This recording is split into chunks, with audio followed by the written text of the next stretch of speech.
Hello there, everyone. This is a review of our 2022 Chevy Colorado Duramax diesel in the Z71. This is a crew cab short bed. I wanted to do a little video review of this guy after a year of ownership, actually a year and a half of ownership. And I think these are really cool trucks. Why we went and got one of these. And you know, there isn't a ton of reviews on these on YouTube, so I figured this might be interesting for someone who's trying to hunt one of these out. We picked this up July 2022. We were looking for a replacement commuter vehicle for my wife. We live in the Upper Peninsula of Michigan now. At the time, we were living in northern Lower Michigan, and we had a farm.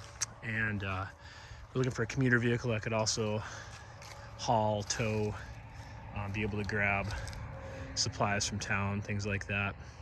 We were 30 minutes from the nearest town, our last place, and about the same now where we are in the Upper Peninsula. We're in a pretty rural area. So this kind of fulfilled the commuter car, secondary pickup on the farm. It's a great little workhorse, and we just really liked it. This is actually our second Colorado Duramax. Our first one was a 2016 that we bought new.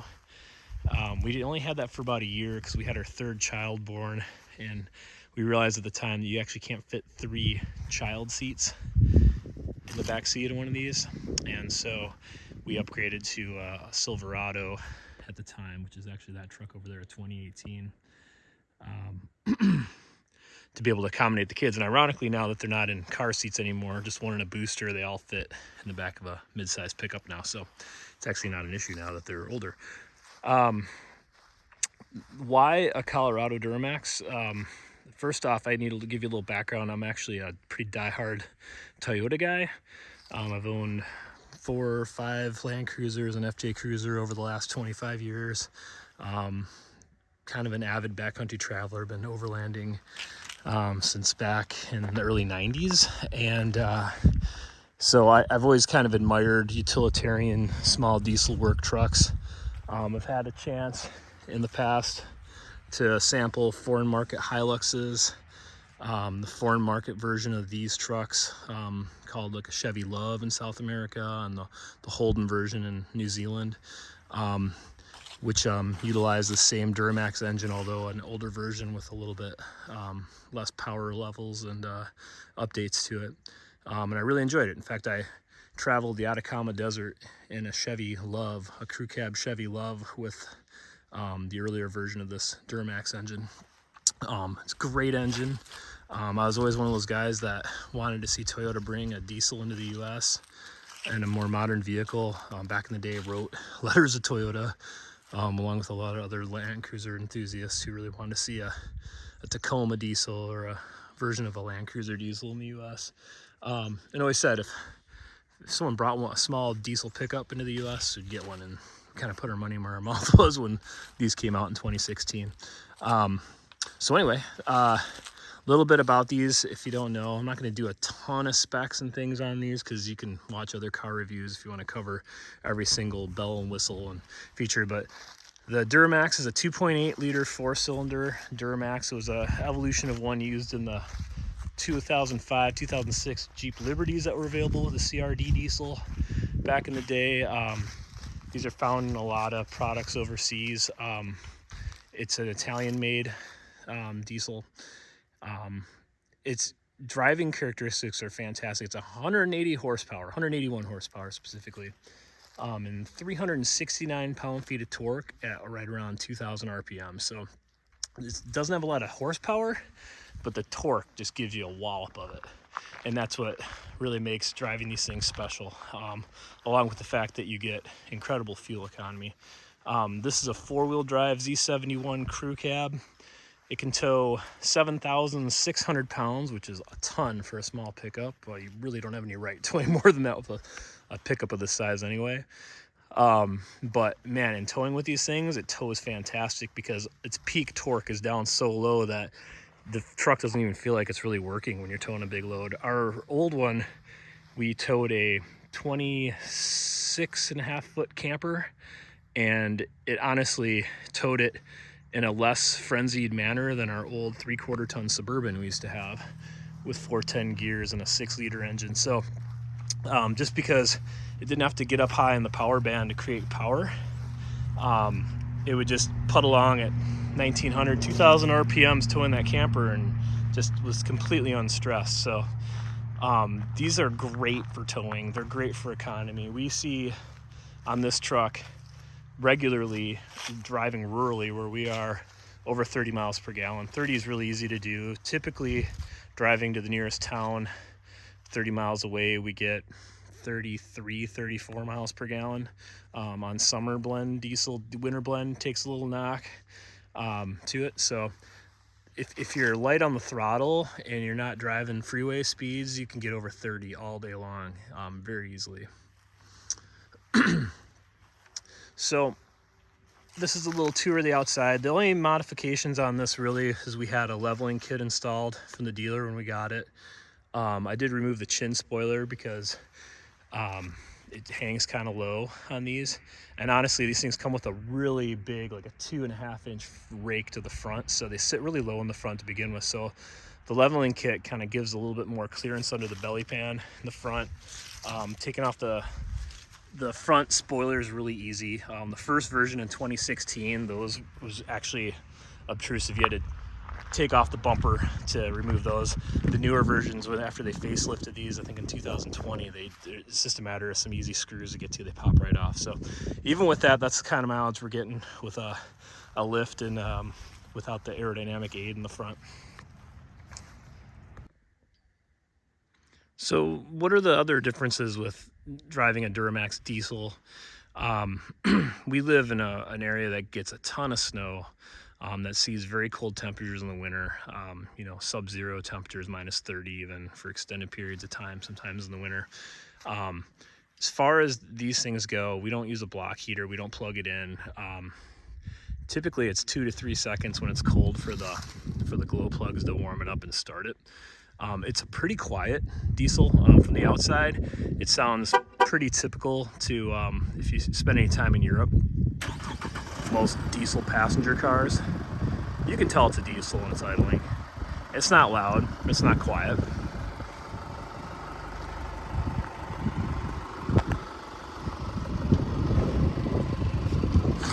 On the inside, it's kind of the same story. At idle, you can tell you're in a diesel, but it's really not bad. And if you like diesels, it's probably a plus. When you're driving and off idle, you actually hear the engine less. It actually is quieter. I've got the fan kind of turned up loud right now, so let me turn the fan off. And that's about all you can hear. So yeah, as far as features go in these guys, it's an older style, 7 or 8 inch, I think it's an 8-inch touchscreen that's been in most Chevy products since about 2016. It is updated in this newer version.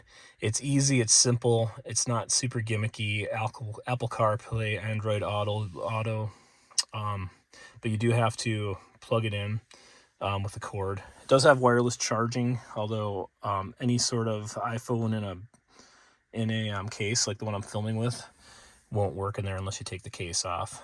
Heated seats, front and driver and passenger side. Heated steering wheel, which is something I never really thought would be a big deal. Kind of like heated seats until you have it, and living in a cold environment, that's absolutely awesome. One cool thing on these 2.8 Duramaxes is that there's an exhaust brake right here, this button, that when you activated it, basically activates your tow haul mode, but it uses engine braking, compression and engine braking to help aid in braking with the trailer, along with your trailer brake system, which is integrated in here. So for a little truck, this thing is a towing dream. It tows great. In fact, I just picked up some wagon running gear over there on my 20-foot car hauler, and I went 200 miles there and back to grab it, and you can't even tell that trailer is behind it with that load, especially if it's not terribly heavy. but I also was averaging 28 miles per gallon towing that. So that just gives you an idea of what we're talking about when I say these things are really efficient and they tow great. One of the reasons, being a Toyota guy, that and being that not going with a Tacoma over one of these, even though I like Tacomas, my wife loves Tacomas, was primarily the cabin space in addition to the diesel engine option.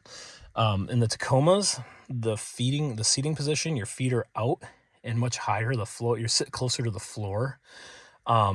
Versus in these Colorados, it's a more upright seating position. It's way more comfortable, especially if you're spending any period of time in here.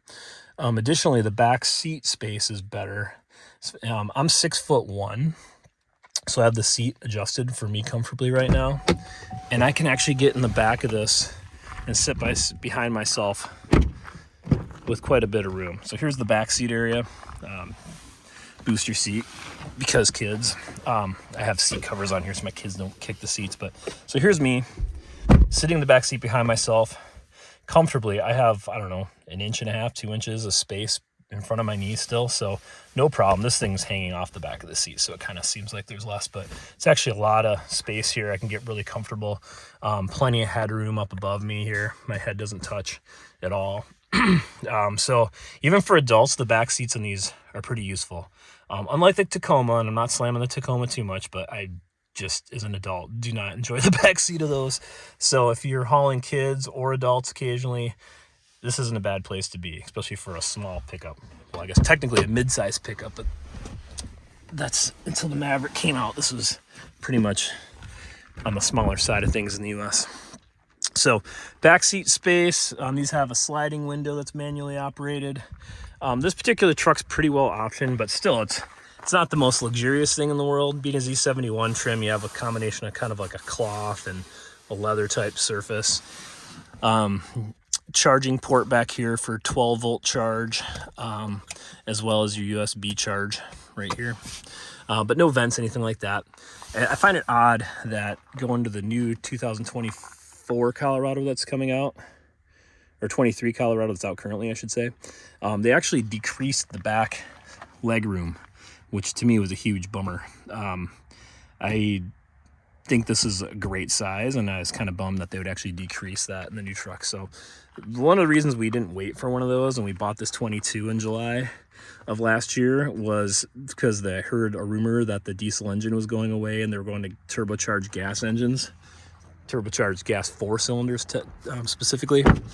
And so I went on a search as soon as I heard this rumor. This is before they announced the new Colorados.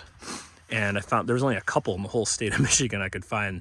This one happened to be at a friend's dealership here in Marquette in the Upper Peninsula. So it was one of the last ones in the state at the time. And, you know, they're pretty uncommon. You don't see a ton of them.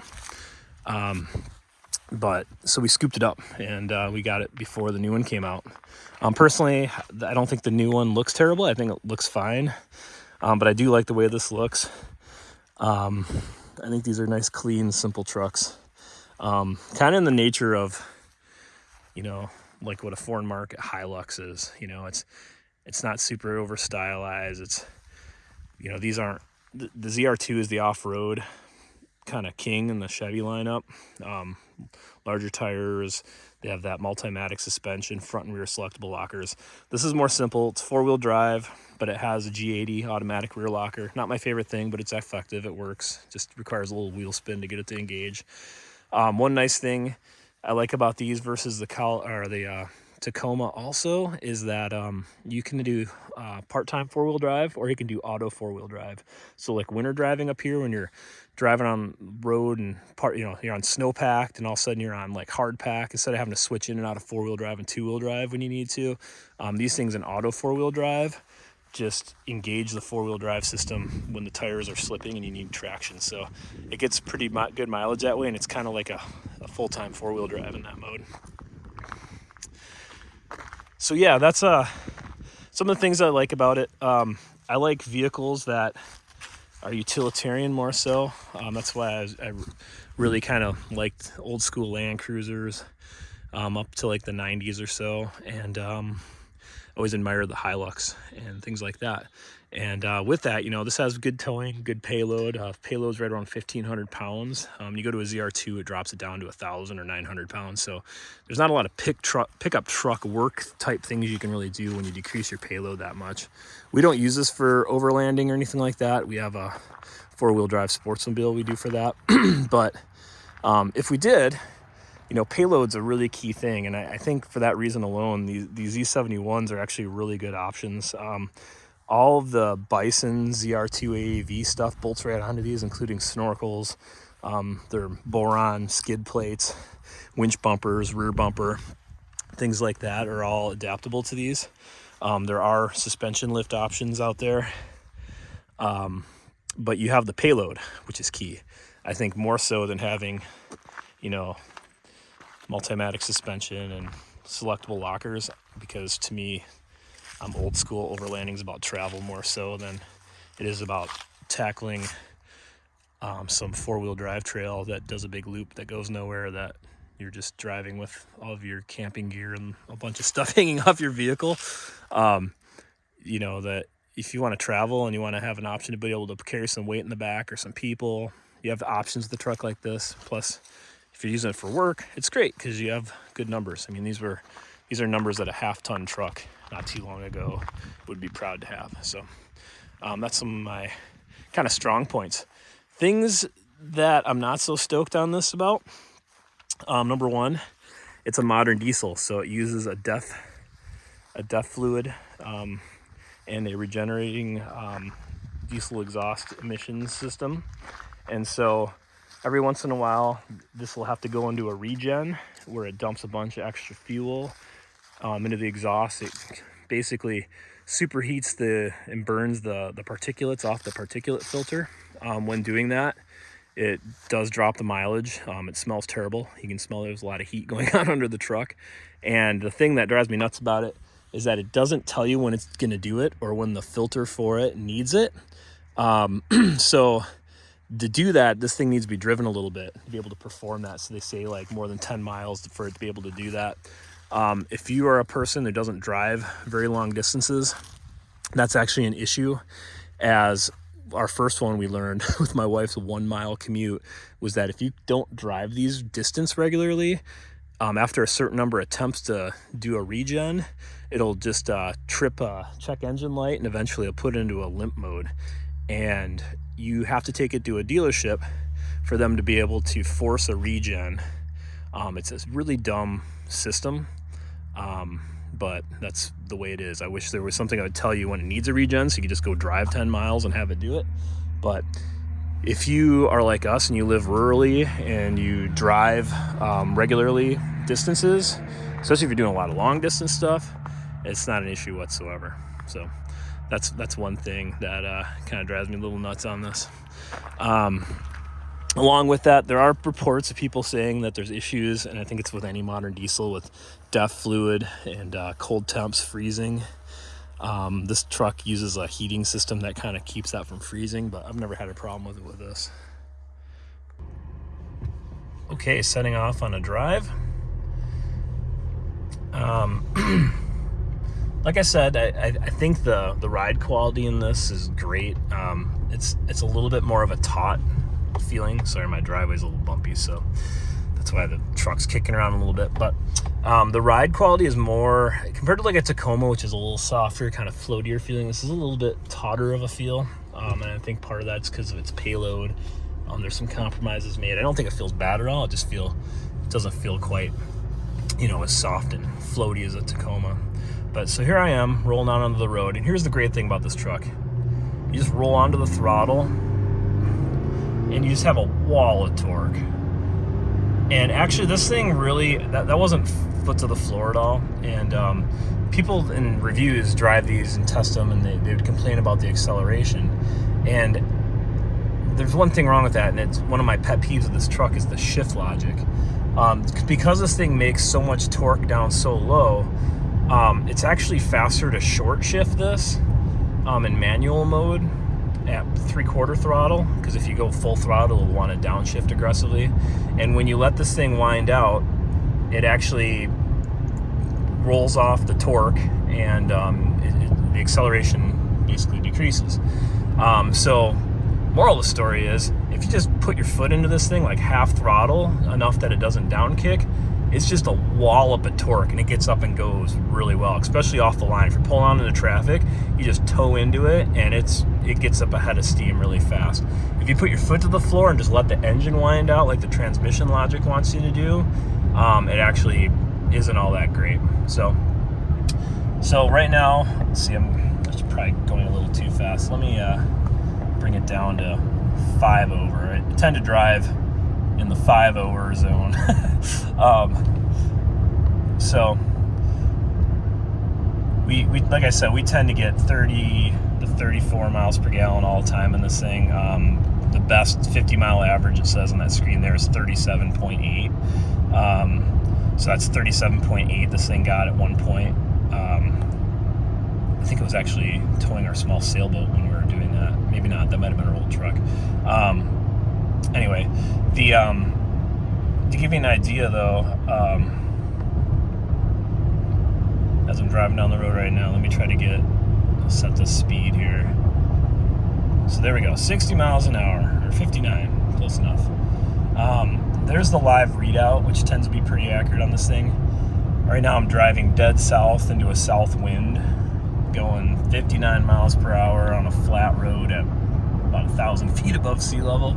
And you can see it's saying, what, 37, 36, 33, 32. So it's definitely always above 30 when you're cruising around. In mixed driving, we get, 28, 29 with a little bit of mixed driving and some stop and go in town. But that's the benefit of this thing, man. It just goes and goes, and it sips fuel. The range on this, I can't even remember what I calculated. I think it's like close to 600 or 550 or something like that with the modest tank size it has. So yeah, no, this thing, if you need a 4-wheel drive pickup that can haul and tow, that's easy to park, easy to live with, this is just a great truck. It gets better mileage than a Subaru. We used to have an Outback, and this kills the mileage in that thing. And it's got a bed and back seats. So yeah, I'm going down a really rough road right now. We're late in November here in the Upper Peninsula of Michigan. We're having an unseasonably warm day. It's actually 57 degrees out, which is unheard of. We've had snow on the ground normally this time of year. So, but yeah, you can tell it's relatively quiet in here. It's not the quietest thing, but while we're driving, you really don't hear the diesel at all. Even when you're working hard, like I said, it makes so much torque down low. And like the build quality, you could probably argue isn't as good as on a Tacoma, like door alignment and things like that. If you're really finicky and look at that stuff, panel gaps like I dork out, yeah, you can notice a little difference. But man, you shut the door on this thing, and it's a heavy thunk, like a 90s or 80s BMW or Mercedes feel almost. So it's a very solid feeling truck. That's kind of the nature of driving it. Yeah. If you have any specific comments or questions, feel free to leave them in the comments below. I'd love to answer questions for you, because like I said, there's not a lot of good user reviews out there on these trucks, and so I kind of find it interesting that from a daily driver perspective, especially a non-ZR2 Colorado, why it's such a good option sometimes for a small pickup. And granted, they don't make them anymore, and they're kind of rare, but we'll see how the future resale value of these things go. But if they don't hold resale value any better than a standard Colorado, man, this is a great option for you. This is the thriving town of Tronic, near Trinary, home of the wintertime outhouse races they have. It's kind of a big deal. Anyway, yeah, like I said, feel free to ask any questions you might have. Do I recommend this truck? Yeah, if you live in a rural area, you drive a lot, commute a lot, this is a really useful, comfortable, versatile vehicle. It's kind of the best of what you want in the pickup world. I feel like if you're actually going to use your pickup, we farm, we haul things, we throw a lot in the back of this thing. We haul mountain bikes in it. It's kind of like it's a great active lifestyle vehicle. It's also useful for a small farmer like we are. It can kind of do a little bit of everything. And it's enjoyable to drive, and it's got just enough modern stuff on it to do everything you need, but it's not distracting you with a bunch of giant screens and, things that 10 years from now are going to cause you not to be able to use your climate control functions and things like that. All the controls on here, they're separate than the screen up above. So say in 10 years, 12 years, the screen doesn't work, you can still use your HVAC. Oh my God, that's amazing. I don't know. I'm pretty anti-overloaded technology in new vehicles. I'm pretty old school some ways, but having spent a lot of time in a 2000 Land Cruiser, even what's considered the best built vehicle in the world, the touchscreen HVAC system in that, it's starting to go out. There's no replacement for it, and you lose all your functionality. And imagine every other car with a bunch of touchscreen tied functions that are deep buried in the earth that have a lesser build quality than a Land Cruiser, and how those are going to be in 15 years. So anyway, rant over. Anyway, hope you enjoyed the video. Feel free to subscribe. I'd love to get a page going here with some followers. We do a small family farmstead in the Upper Peninsula of Michigan. We are avid travelers, skiers, mountain bikers, farmsteaders. So I have a lot of topics I'd like to cover. I'm just kind of covering through a few things when I have time right now. We're in the middle of remodeling our old house and setting up this new farm, and just thought it was a nice sunny day, and I thought, hey, this is a great time to do a little review on this truck. So anyway, hope you enjoyed it. Feel free to ask away any questions. Thanks a lot. Have a good day.